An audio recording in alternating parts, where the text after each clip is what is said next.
Hi friends, అందరికీ నమస్కారం. Welcome to SS study circle. Eenadu పేపర్లో వచ్చేటువంటి ముఖ్యమైన కరెంట్ అఫైర్స్ మన ఛానల్లో ప్రతిరోజు కూడా చర్చిస్తున్నాం. అందులో భాగంగానే డిసెంబర్ 26 సంబంధించినటువంటి ముఖ్యమైన కరెంట్ అఫైర్స్ చూద్దాం. అదేవిధంగా నిన్న ఒక నోటిఫికేషన్ అయితే రిలీజ్ అయింది, ఐఏఆర్ఏకి సంబంధించిన నోటిఫికేషన్. దానికి సంబంధించిన వీడియో కూడా చేసి ఛానల్లో అప్లోడ్ చేశాను. ఒకసారి ఎవరికైనా యూజ్ అయితే ఆ వీడియోని కూడా ఒకసారి చూడవలసింది. ఇప్పుడు కరెంట్ అఫైర్స్ చూద్దాం. అందులో మొదటి అంశం వచ్చి సంతాలి భాషలో భారత రాజ్యాంగం. నిన్న దేశ రాజధాని ఢిల్లీలో రాష్ట్రపతి భవన్లో ఒక కార్యక్రమంలో రాష్ట్రపతి ద్రౌపది ముర్ము గారు భారత రాజ్యాంగాన్ని సంతాలి భాషలో ఓల్చికి లిపిలో రాజ్యాంగాన్ని ఆవిష్కరించారు. ఈ సంతాలి భాష అనేది 2003లో 92వ రాజ్యాంగ సవరణ ద్వారా 8వ షెడ్యూల్లో చేర్చారు. అయితే ఈ సంతాలి భాష ఎక్కువగా ఏ రాష్ట్రాల్లో మాట్లాడతారంటే జార్ఖండ్, ఒడిస్సా, వెస్ట్ బెంగాల్, బీహార్.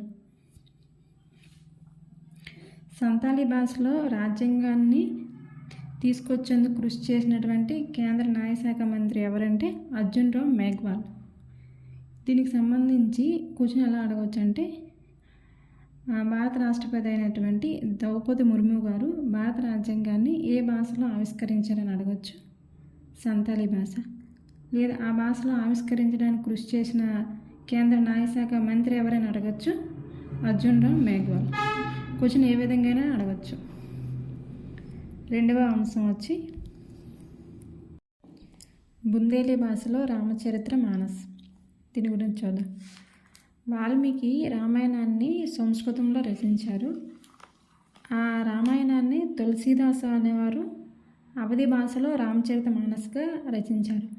అయితే ఈ రామచరిత మానస్ని ముస్లిం సామాజిక వర్గానికి చెందినటువంటి లాల్ ఖాన్ బుందేలీ భాషలో దీన్ని అనువదించారు. అయితే ఇతను ఏ రాష్ట్రానికంటే ఉత్తరప్రదేశ్లోని ఝాన్సీ జిల్లా బిజ్ను అనే గ్రామానికి చెందిన వ్యక్తి. దీని క్వశ్చన్ ఎలా అడగవచ్చు. ఏ ముస్లిం సామాజిక వ్యక్తి రామచరిత్ర మానస్ను బుందేలీ భాషలో అనువదించారని అడగచ్చు. మూడవ అంశం వచ్చి వార్తల్లో వ్యక్తుల భాగంగా నియామకాలు చూద్దాం. BWF అథ్లెటిక్ కమిషన్ చైర్పర్సన్గా పివి సింధు గారు బ్యాడ్మింటన్ ప్లేయర్.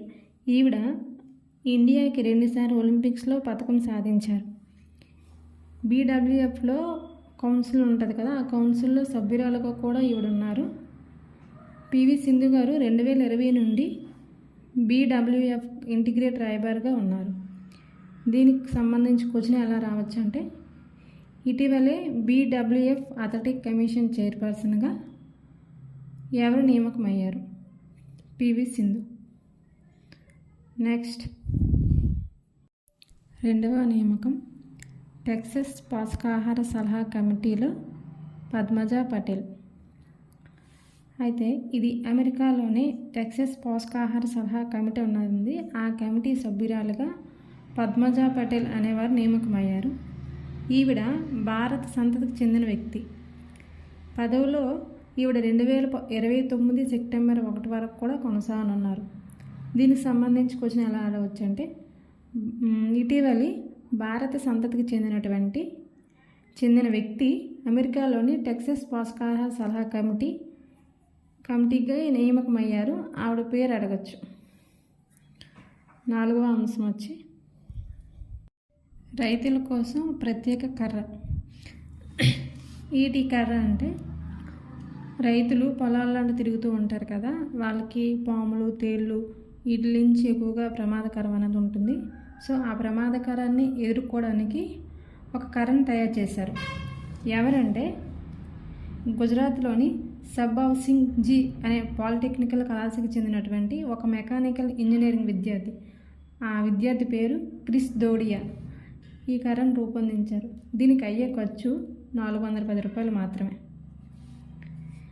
ఈ కర్రలో ఏంటంటే ప్రాథమిక చికిత్సకు అవసరమైనటువంటి సాధనాలు కూడా పెట్టుకోవచ్చు. అంటే మందులు, ఇంకేదైనా వగైరా వగైరా ఇంకేమైనా సరే దానికి ఆ చికిత్సకి సంబంధించినటువంటి వస్తువులు కూడా ఈ కర్రలో ఒక సంచిలో పెట్టుకోవచ్చు అనమాట.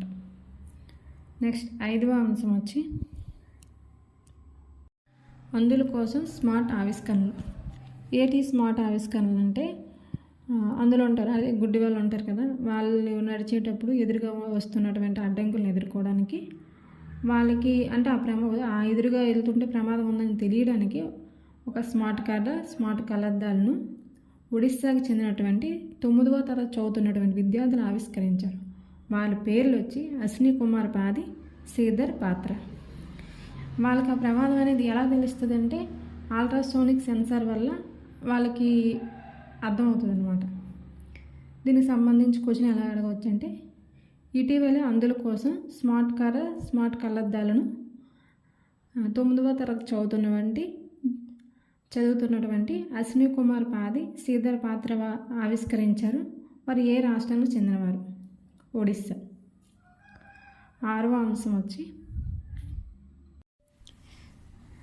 జలాంతర్గామి నిర్మాణం. అయితే ఉత్తర కొరియా అనే దేశము అణుశక్తితో నడిచేటువంటి ఒక జలాంతర్గామి నిర్మాణం అనేది చేపడుతుంది. అయితే ఉత్తర కొరియా దేశ అధినేత ఎవరు? Kim Jong Un. అయితే ఈ అణుశక్తితో నడిచే జలాంతర్గామిని ఇతను పరిశీలిస్తున్నట్టుగా మనకు ఆ చిత్రంలో చూపించడం జరిగింది. ఇది ఎన్ని టన్నుల బరువు అంటే 8700 టన్నుల బరువు ఉంటుంది.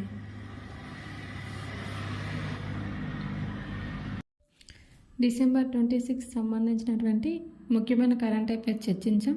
అదేవిధంగా లేటెస్ట్ జాబ్ అప్డేట్స్ కోసం మన ఛానల్ని సబ్స్క్రైబ్ చేయండి, లైక్ చేయండి, అండ్ మీ ఫ్రెండ్స్ ఎవరైనా ఉంటే వాళ్ళకి షేర్ చేయండి. Thank you for watching my channel. Thank you.